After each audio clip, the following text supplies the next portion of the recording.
Last night's episode of Jimmy Kimmel Live took a shocking turn when legendary actor Harrison Ford walked off set following an explosive confrontation with host Jimmy Kimmel over Hollywood politics and cancel culture. The atmosphere in the studio felt different from the moment Harrison Ford walked onto the Jimmy Kimmel Live set. The 81-year-old Hollywood legend, known for his no-nonsense attitude and legendary roles as Han Solo and Indiana Jones, carried himself with his usual stoic demeanor. But there was something in his eyes that suggested this wouldn't be just another promotional appearance. Jimmy Kimmel, flashing his trademark grin, welcomed Ford to thunderous applause from the studio audience. "Harrison Ford, everybody.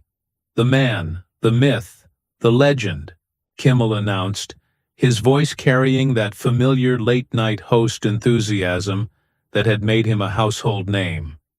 Ford settled into the guest chair with his characteristic understated presence, offering a polite nod to the audience before turning his attention to Kimmel. The initial pleasantries went smoothly enough.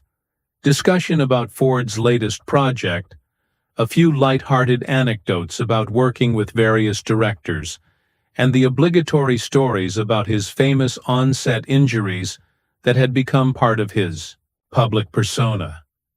But as the interview progressed, Kimmel began steering the conversation toward territory that would prove to be a minefield. "You know, Harrison, you've been in this business for over 5 decades. You've seen Hollywood change dramatically. What do you think about how the industry handles controversial figures these days?" Ford's expression shifted almost imperceptibly, his jaw tightening slightly. "What do you mean by that, Jimmy?" Kimmel leaned back in his chair, his smile taking on a more calculated edge.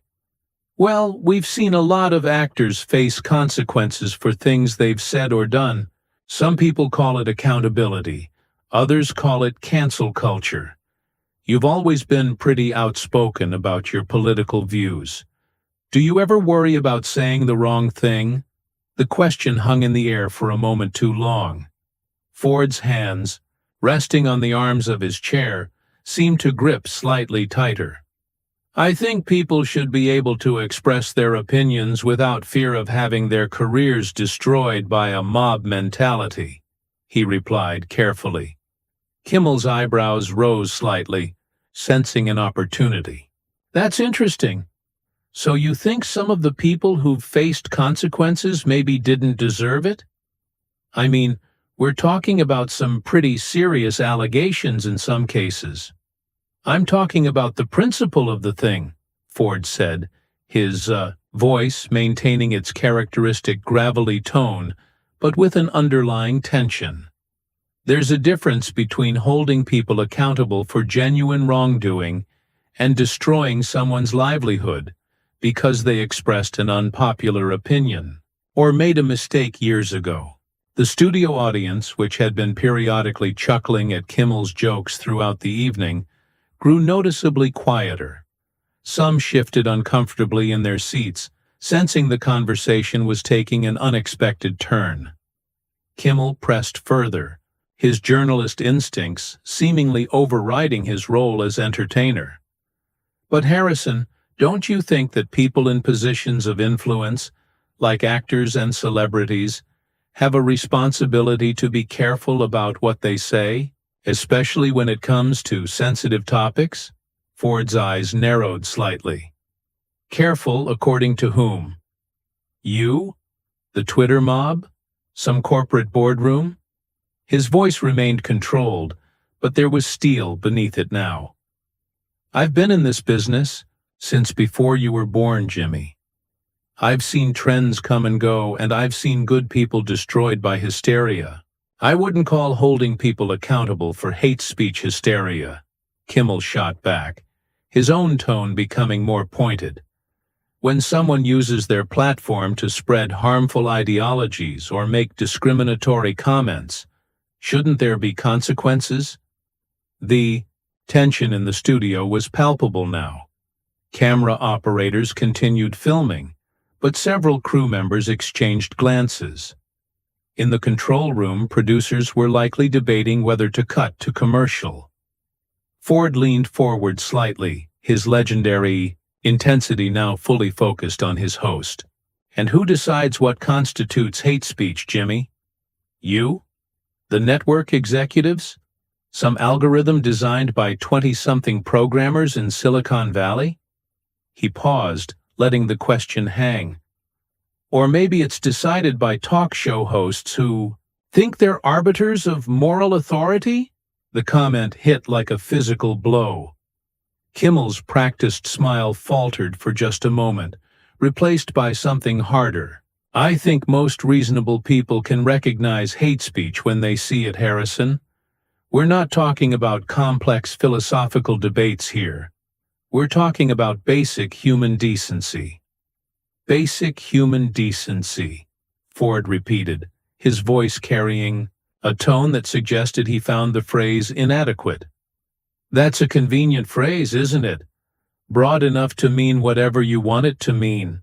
The audience was now completely silent, sensing they were witnessing something unprecedented. This wasn't the usual playful back and forth between host and guest. This was something raw and real, and it was happening live on national television. Kimmel, perhaps realizing he was losing control of the interview, attempted to regain his footing. "Look, I think we can all agree that racism, sexism, and bigotry are wrong. When public figures promote those things, they should face consequences. That's not controversial, that's just—" "There you go again," Ford interrupted, his voice cutting through Kimmel's words like a blade. "Defining the terms of the debate to suit your narrative." Kimmel's face flushed slightly, his professional composure beginning to crack. "I'm not defining anything, Harrison. I'm just pointing out that there are consequences for harmful behavior. That's how society works." "Society?" Ford's laugh was dry and humorless. "Or is it how your particular corner of Hollywood works? Because last I checked, society includes people who don't live in Malibu mansions and don't get their worldview from entertainment industry groupthink." The comment struck a nerve. Kimmel's smile disappeared entirely, replaced by barely contained irritation. "That's rich coming from someone who's made millions playing characters that gun down bad guys without consequence. Maybe you're just upset because the real world has more nuance than your movies." Ford's eyes flashed dangerously. "Don't lecture me about nuance, Jimmy. And don't pretend that what you do here is anything more than performance art designed to make your audience feel superior to people they've never met." "Performance art?" Kimmel's voice rose slightly, his careful host persona slipping further. "I'm trying to have honest conversations about real issues. Maybe that makes you uncomfortable because you've spent so long hiding behind fictional characters." The studio felt electric now, charged with a tension that had everyone on edge. Camera operators zoomed in instinctively, sensing they were capturing something historic. In the audience, people were pulling out phones, though security would later confiscate the footage. Ford stood up slowly, his 6-foot frame casting a shadow across Kimmel's desk. "Hiding behind characters? That's what you think I do?" His voice carried decades of gravitas, the same intensity that had made him one of cinema's most compelling leading men. "Let me tell you something about hiding, Jimmy. At least when I play a character, I'm honest about it. I don't pretend to be something I'm not." Kimmel remained seated but leaned forward aggressively. "What's that supposed to mean?" "It means you sit behind that desk every night, pretending to be some kind of moral authority, when really you're just another entertainer desperate for applause," Ford replied, his words cutting through the studio. Silence like glass. "You take complex issues and reduce them to punchlines and applause breaks. You create divisions where there could be understanding. I create divisions? Kimmel's voice cracked slightly, his composure finally breaking. I'm not the one defending people who spread hate and discrimination. I'm not the one making excuses for bigotry. Ford's hands clenched at his sides. There you go again. Anyone who disagrees with your worldview is automatically a bigot. Anyone who questions your methods is defending hate. It's a neat little trick, isn't it? Shut down debate by painting your opponents as monsters. The audience was frozen, caught between fascination and discomfort. This wasn't entertainment anymore. It was a raw confrontation between two men representing different philosophies about art, society, and responsibility. Kimmel stood up now, matching Ford's height as best he could. Maybe some opponents deserve to be painted as monsters, Harrison. Maybe when someone promotes ideas that hurt people, that dehumanize entire groups, they forfeit the right to polite disagreement. And who made you judge and jury? Ford shot back, stepping closer to the desk. When did talk show hosts become the arbiters of acceptable thought? When did comedians start deciding who gets to work and who gets blacklisted? We're not blacklisting anyone, Kimmel protested, but his voice lacked conviction. We're just choosing not to platform hate. Ford's laugh was sharp and bitter. Not platforming hate. That's what you call it. But what you really mean is not platforming anyone who doesn't agree with your political orthodoxy. Anyone who questions the narrative. Anyone who thinks for themselves. The confrontation had reached a fever pitch. Both men were now standing, facing each other across the desk like adversaries in an old Western showdown. The studio lights seemed harsher somehow, casting deep shadows that made the scene look almost cinematic. Kimmel's face was red now, his careful media training abandoned. You know what, Harrison? Maybe the problem isn't cancel culture. Maybe the problem is that people like you can't handle living in a world where your words have consequences, where you can't just say whatever you want without pushback. Ford's eyes narrowed to slits. Consequences. There's that word again. Funny how consequences only seem to flow in one direction, isn't it? Funny how they only apply to people who step out of line from your approved thinking. My approved thinking? Kimmel's voice was almost shrill now. I'm talking about basic human rights, basic decency. If you can't understand that, don't you dare lecture me about human rights, Ford interrupted, his voice dropping to a dangerous growl. I've lived through more history than you've read about in your Twitter feed. I've seen real oppression, real injustice, and real consequences for speaking truth to power. What you're doing isn't fighting for human rights. It's performative activism designed to make you feel important. The words hit Kimmel like a physical slap. His face went from red to almost purple, veins visible at his temples. Performative activism? I use my platform to call out hatred and discrimination. I give voice to the voiceless. That's more than hiding behind movie roles and staying silent when it matters. Ford's composure finally cracked completely. Staying silent? Staying silent? His voice boomed across the studio, causing several audience members to flinch. I've been fighting battles before you even knew what a television camera was. But I fought them in the real world, not in some sanitized studio for applause. The studio was dead silent except for the hum of equipment and the barely audible whispers of panicked producers in the control booth. Security personnel had moved closer, unsure whether they were witnessing an interview gone wrong or something more serious. Kimmel, perhaps sensing he was losing the narrative battle, played his trump card. Oh, please, spare me the war stories. Harrison, You think because you flew planes and did your own stunts that makes you some kind of authority on moral courage? You're just another privileged Hollywood elite who's upset that the world doesn't bow down to you anymore. The accusation hung in the air like poison.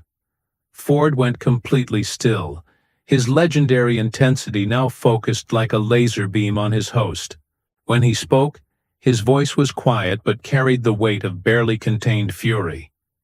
"Privileged Hollywood elite," he repeated slowly, as if tasting each word. "That's what you think I am. That's how you dismiss anyone who challenges your worldview. Just label them privileged and elite. And suddenly their opinions don't matter."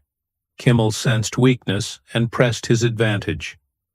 "If the shoe fits, Harrison, you've made hundreds of millions of dollars pretending to be heroes, while real heroes deal with the consequences of hate speech and discrimination. Maybe it's time you acknowledged your privilege instead of defending the people who spread it." Ford's hands were trembling now, not with fear but with rage. "You want to talk about privilege? Let's talk about the privilege of sitting behind that desk every night, passing judgment on people you've never met, destroying careers with snarky comments and carefully edited segments. Let's talk about the privilege of never having to face real consequences for your actions because you're on the right side of every issue." "I face consequences every day," Kimmel shot back, his voice cracking. "I get death threats from your people. I get boycotts and harassment campaigns. Don't pretend like speaking out against hate doesn't come with a price." "My people?" Ford's voice was incredulous. "There it is. There's the real Jimmy Kimmel. Everyone who disagrees with you is part of some monolithic group, some enemy force that you're bravely fighting against. You can't conceive of the possibility that decent people might have different perspectives than you." The confrontation had transcended television now. This was primal. Two alpha personalities locked in intellectual combat, with decades of frustration and resentment fueling the fire. Neither man was backing down, and the studio felt like a powder keg ready to explode. Kimmel's voice became shrill and desperate. "Different perspectives? Is that what we're calling racism now? Different perspectives? Is that what we're calling sexism and homophobia? Just different ways of looking at the world?" Ford stepped around the desk now, closing the distance between them. "You keep using those words like talismans, like magic spells that automatically win arguments. But you know what? I'm not afraid of your labels anymore. I'm not afraid of your Twitter mob or your cancel campaigns." "Maybe you should be," Kimmel replied, his voice dropping to match Ford's intensity. "Maybe people who defend hate should face consequences. Maybe the days of hiding behind fame and fortune are over." The threat was unmistakable. Ford's eyes blazed with an intensity that had once made him one of Hollywood's most commanding screen presences. "Is that a threat, Jimmy? Are you threatening me on national television?" Kimmel realized he'd gone too far but couldn't back down now. "I'm just saying that actions have consequences. Words have consequences. Maybe it's time you learned that." Ford laughed, but there was no humor in it whatsoever. "Consequences from you. A man who's never done anything more dangerous than tell jokes to a studio audience." He paused, his voice dropping to a whisper that somehow carried more menace than shouting. "You have no idea what real consequences look like." The studio was holding its collective breath. Cameras continued rolling, but everyone knew they were witnessing something that would either be buried forever or become one of the most infamous moments in television history. Kimmel, perhaps sensing he was completely out of his depth, made one final desperate play. "You know what, Harrison? I think our audience deserves to know what kind of person you really are. What kind of values you actually represent. Ford's smile was cold and predatory. By all means, Jimmy. Tell them what kind of person I am. Kimmel's confidence wavered for a moment as he stared into Ford's steely gaze, but his ego wouldn't let him retreat. Fine. I think you're someone who's so insulated by wealth and fame that you've lost touch with reality. I think you're someone who defends bigotry because it doesn't affect you personally. I think you represent everything that's wrong with old Hollywood. The words echoed through the studio like gunshots. Ford stood motionless for several seconds, processing the attack. When he finally spoke, his voice carried the quiet authority of a man who had commanded respect for 5 decades. Old Hollywood, he repeated slowly. You mean the Hollywood that created art instead of propaganda? The Hollywood that told stories instead of delivering sermons? The Hollywood that respected its audience instead of lecturing them? Kimmel's mouth opened to respond, but Ford wasn't finished. Let me tell you about old Hollywood, Jimmy. Old Hollywood gave people like you the platform you're now using to destroy it. Old Hollywood created the industry that made you rich and famous. And old Hollywood understood something that you've forgotten, that entertaining people is a privilege, not a right to indoctrinate them. The studio audience was transfixed, watching a masterclass in controlled fury. Ford's voice never rose above conversational level, but every word carried the weight of absolute conviction. You want to know what kind of person I am? Ford continued, stepping closer until he was directly in front of Kimmel's desk. I'm someone who's spent his entire career trying to be worthy of the audience's trust. I'm someone who's risked his life dozens of times to give people authentic entertainment. I'm someone who believes in treating people with dignity, even when they disagree with me. Kimmel tried to interrupt. Harrison, I'm not finished. Ford cut him off with surgical precision. You asked what kind of person I am, so I'm telling you. I'm the kind of person who doesn't need to destroy others to feel important. I'm the kind of person who can disagree with someone without calling them evil. I'm the kind of person who understands that real strength comes from building people up, not tearing them down. The words landed like physical blows. Kimmel's face had gone from purple to pale. His earlier bravado completely evaporated. He looked around the studio desperately, as if seeking rescue that wasn't coming. Ford's voice dropped to barely above, a whisper, but somehow it filled the entire space. And you want to know the real difference between us, Jimmy? When I'm done with this conversation, I'll go home and sleep peacefully, knowing I've lived my life with integrity. Can you say the same? The question hung in the air like a sword over Kimmel's head. The host opened his mouth several times, but no words came out. His carefully constructed persona had been completely dismantled by a master craftsman who understood the power of authentic emotion over manufactured outrage. I thought not, Ford said quietly, his point made. He straightened his jacket with deliberate care, every movement conveying dignity and control. You know what, Jimmy? I came here tonight to promote a movie. Instead, I've gotten a glimpse into the soul of modern entertainment, and frankly, I don't like what I see. Ford turned toward the audience, his voice carrying easily to the back rows without amplification. Ladies and gentlemen, I apologize that you had to witness this. You came here for entertainment, not a lecture on why discourse in this country has become so toxic. The fault for that lies with people who confuse celebrity with wisdom. The audience was completely silent, mesmerized by the raw authenticity of the moment. This wasn't scripted television. This was real human drama unfolding in real time. Ford turned back to Kimmel one final time. Jimmy, I hope someday you understand the difference between holding people accountable and destroying them. I hope you learn that real courage isn't punching down at people who can't fight back. It's having the strength to admit when you're wrong. With that, Ford walked toward the exit, his footsteps echoing in the deadly quiet studio. Kimmel finally found his voice, calling out desperately, "Harrison, wait! We can work this out." Ford paused at the edge of the stage, turning back with a look of profound disappointment.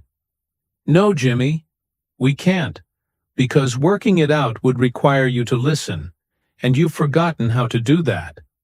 The legendary actor disappeared into the wings, leaving behind a stunned studio and a host who looked like he'd been hit by a freight train. Kimmel stood frozen behind his desk, his mouth opening and closing soundlessly as he processed what had just happened. The audience began to murmur, then talk, then buzz with excitement as the reality of what they'd witnessed sank in. They had just seen one of Hollywood's most respected figures deliver a masterclass in dignity under fire, while simultaneously watching a talk show host's credibility crumble in real time. Security finally moved to restore order, but the damage was done. Within minutes, cell phone footage would leak despite confiscation efforts. Within hours, the confrontation would be trending worldwide. Within days, Kimmel's ratings would plummet as viewers turned away from what many saw as mean-spirited activism, disguised as entertainment. The incident became a watershed moment, sparking nationwide conversations about the role of entertainers in political discourse and the difference between accountability and destruction. For Harrison Ford, it represented a final definitive statement about the values that had guided his remarkable career. For Jimmy Kimmel, it became a harsh lesson in the difference between wielding power and earning respect. As the studio lights dimmed and the audience filed out in animated discussion, one thing was crystal clear. They had just witnessed television, history, and not the kind that would be celebrated in Hollywood circles.